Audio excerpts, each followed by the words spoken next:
ولې بعض لیډران یا ادارې کامیابی حاصله کی او بعضې ناکامه شي.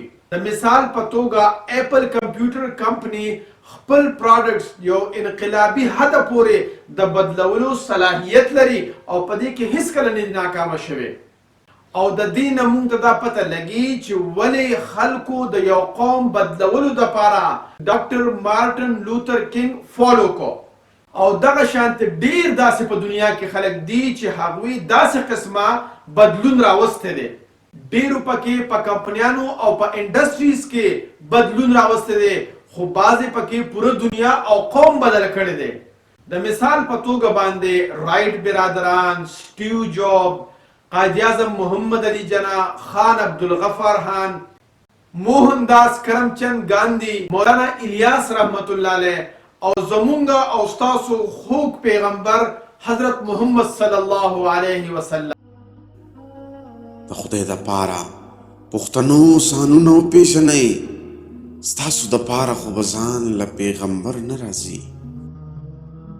څه خلک او ادارې کامیابي شي او څه ناکامې شي. ګولډن سرکل داسې یو دایره ده چې د هغې مقصد د انساني رویې او موټیویشن په یو ډیر ساده انداز کې واضح کول دي.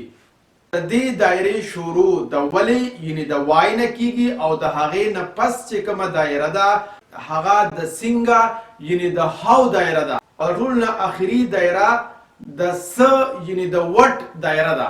سایمن سینک دا اصطلاحات په داسې انداز سره پیش کوي او هغه وایي ولې یعنی وای نه مراد زمونږ مقصد دی او هغه وایي چې څنګه یعنی هاو د یو پروسس سیستم او د عمل نوم دی چې هغه موږ د خپل مقصد حاصلولو دپاره اختیارو او څه یعنی وټ د دې پروسس سیستم او د عمل نتیجه ده. سایمن سینک د ګولډن سرکل په ذریعې سره موږ په دې خبره باندې پوهه کول غواړي چې موږ څه کوو نو هغه ولې کوو او کله چې موږ نه تپوس وشي چې موږ دا پلانې کار ولې کړی دی نو دې سره موږ ته یو موټیویشن ملاویږي او دغه موټیویشن موږ د پرمختګ او د خپل مقصد حاصلولو جوګه کوي. او دا ګولډن سرکل د دې پیراډایم د پوهېدو دپاره یو خاکه ده. د کم پیراډایم د وجې نه چې موږ دا معلومولی شو چې ولې بعض لیډران یا ادارې کامیابي حاصله کی او بعضې ناکامه شي. د مثال په توګه اپل کمپیوټر کمپنی خپل پروډکټس یو انقلابي حد پورې د بدلولو صلاحیت لري او په دې کې هیڅکله نه ناکامه شوی. او د دې نه موږ ته دا پته لګي چې ولې خلکو د یو قوم بدلولو دپاره ډاکټر مارټن لوتر کینګ فالو کو. او دغه شانت ډیر داسې په دنیا کې خلک دي چې هغوی داسې قسمه بدلون راوستی دی. ډیرو پکې په کمپنیانو او په انډسټریز کې بدلون راوستی دی، خو بعضې پکې پوره دنیا او قوم بدل کړی دی. د مثال په توګه باندې رایټ برادران، سټیو جاب، قائد اعظم محمد علی جناح، خان عبدالغفار خان، موهن داس کرمچند گاندھی، مولانا الیاس رحمت الله علیه او زمونږه او ستاسو خوږ پیغمبر حضرت محمد صلی الله علیه وسلم. لہذا د یو ادارې د لانګ ټرم کامیابۍ دپاره دا بهترینه سټریټیجي ده چې هغه په خپل مقصد باندې فوکس کړي. ولې چې خلک دې دپاره څیزونه تاسو نه ناخلي چې تاسو څه جوړوئ او څه خرڅوئ، بلکې دې دپاره اخلي چې تاسو دا څیزونه ولې جوړوئ. ولې یعنی وای د دې ګولډن سرکل په مینځ کې موجود دی چې زمونږه لیمبیک برین کنټرول کوي او دا لیمبیک برین زمونږ د ټولو جذباتو او د احساساتو ذمہ دار دی او دا لیمبیک برین زمونږه جذبات او احساسات کنټرول کوي، مثلا اعتماد، دیانتداری او وفاداری وغیرہ وغیرہ. او دا د انسان د ټولو رویو او فیصلو هم ذمہوار دی. او کومه فیصله هم چې د ولې یعنی د وای نه شروع شي او د هغې نه پس څنګه یعنی هاو پروسس عمل او سیستم وي او په آخره کې څه یعنی وټ لاجیکل حصه ورسره شامله شي، نو اغوستونکي ته د خپلې فیصلې دپاره یو مضبوط جواز میلو شي او دا کار موږ هغه وخت په ښه طریقې سره کوو کله چې د زړه او د دماغو د ګټې خبره کیږي او زموږ زړه زموږ د دماغو د لیمبیک برین اظهار کوي چې هغه حصه زموږ د احساساتو او د جذباتو کنټرول کولو ذمہواره ده او زموږ دماغ د ژبې او د رابطې مرکز دی. که موږ د هارټس اینډ برین یعنې د زړه او د دماغو د ترتیب ته وګورو نو اول زړه راځي. نو د دې خبرې مطلب دا شو چې زموږ دماغ مونږه په دې خبره باندې پوهه کوي چې اول مقصد راځي. خو د کمپنۍ لیډر ته دا خبره معلومه نه وي چې دا کمپنۍ ولې او د کوم مقصد دپاره جوړه شوې ده. نو تاسو راته ووایئ چې هغه بیا د امپلایز نه دا تپوس څنګه کولی شي چې تاسو د کوم مقصد دپاره دې کمپنۍ ته کار دپاره راشئ او د خلکو لیډ کولو دپاره د پیسې او د شهرت ضرورت نشته دی بلکې د خپل ځان نه ماسوا د یو غټ مقصد ضرورت دی. او ځکه خو هغه لیډر خلک فالو کوي چا سره چې د خپل ژوند یو غټ مقصد وي. او قصه مختصر ده چې کومه اداره یا کمپنی په خپل مقصد باندې فوکس کی نو هغې ته داسې کسټمر او امپلای ضرور ملاویږي چې هغې لانګ ټرم د دې کمپنۍ ادارې د ترقۍ دپاره هغوی سره پیوسته وي. او د دې ګولډن سرکل دویمه دایره هاو یعنې څنګه ده او د دې انحصار په دې خبره باندې دی چې مونږه په ولې یعنې وای باندې څونه پوه شوي یو او د دې مقصد په بنیاد باندې سیستم یعنې نظام جوړیږي د کوم په ذریعه سره چې مونږه خپل مقصد ته ډیر په اسانۍ سره رسیدي شو. او خپل مقصد پیژندل د کامیابۍ نه صرف یو ځانګړې ذریعه ده بلکې د ادارې او د کمپنۍ د کامیابۍ د تسلسل دپاره هم ډیره زیاته ضروري ده. او د دې سره انوویشن او فلیکسیبیلیټي هم پیدا کیږي. او کله چې هم مونږ ته دا پته ولګي چې مونږ څه کوو هغه ولې کوو نو پس د دې نه دا سوال پیدا کیږي چې اوس په مونږ دا کار څنګه کوو. څنګه یعنې هاو دا زمونږ د ادارې اقدار او اصول دي چې مونږ ته دا رهنمایي راکوي چې مونږ به خپل مقصد څنګه په حقیقت کې بدلو. او کله چې مونږه په څنګه یعنې هاو باندې پوه شو نو بیا امپلایز ساتل یا امپلایز د کمپنۍ او د ادارې نه ایستل هم آسان شي. د مثال په توګه باندې بیا په اداره یا کمپنۍ کې امپلایز اغستل یا امپلایز ایستل یا چا سره پارټنرشپ کول هم فطري طور باندې ډیر زیات کامیاب وي.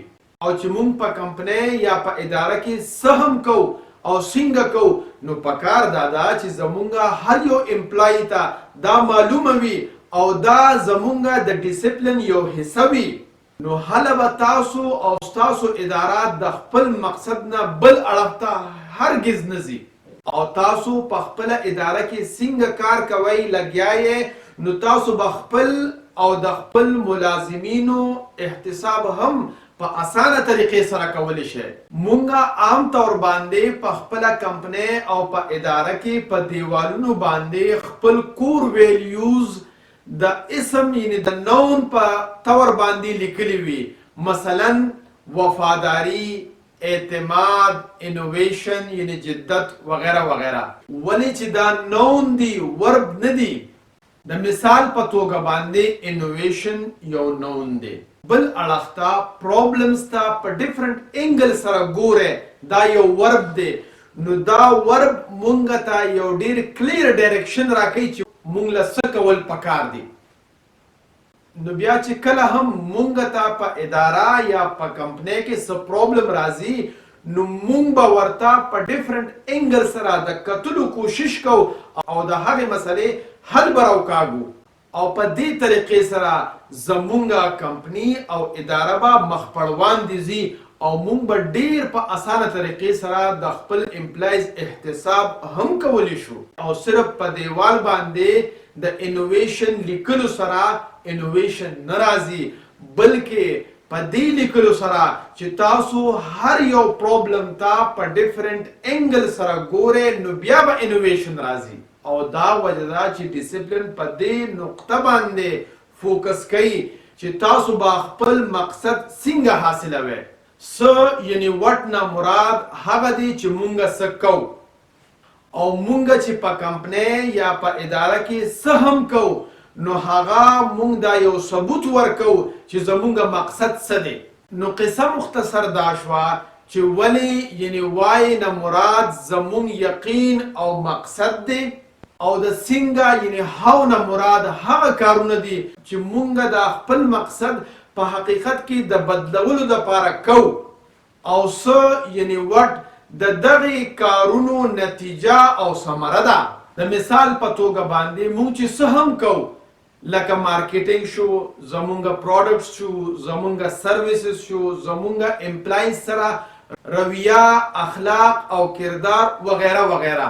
کنکلوژن او خلاصه دا شوه چې یو کمپنی او اداره په شانتي د یو تکون ده چې په هغې کې د ټولو نه په ټاپ باندې د دغې کمپنۍ او ادارې لیډر ناست وي او د هغه لیډر یو ویژن او مقصد وي او د هغه نه لاندې ایگزیکټیوز وي، یعنی هغه خلک چې د دغې لیډر د ویژن نه انسپایر شوي وي او هغوی کې دا صلاحیت موجود وي چې د دغې لیډر ویژن حقیقت ته بدلولو دپاره نظام جوړولی شي.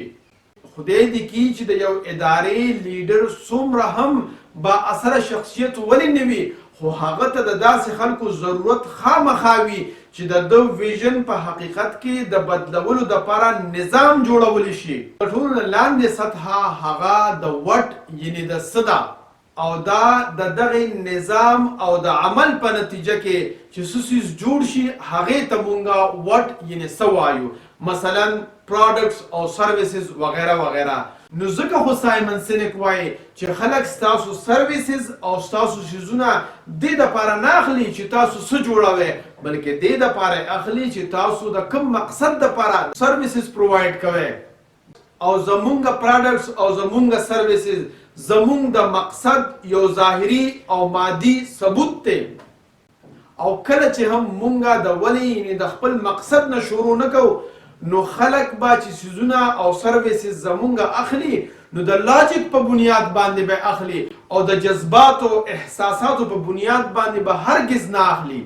او همدغه وجه ده چې نه به مونږه ډېر ښه بزنس وکړی شو او نه به داسې یو اداره جوړه کړی شو چې هغه پوره دنیا کې خپل اثر پرېږدي چې هغه یو قوم یا ملک یا دنیا بدله کړی شي. تاسو د کتلو یو جهان مننه.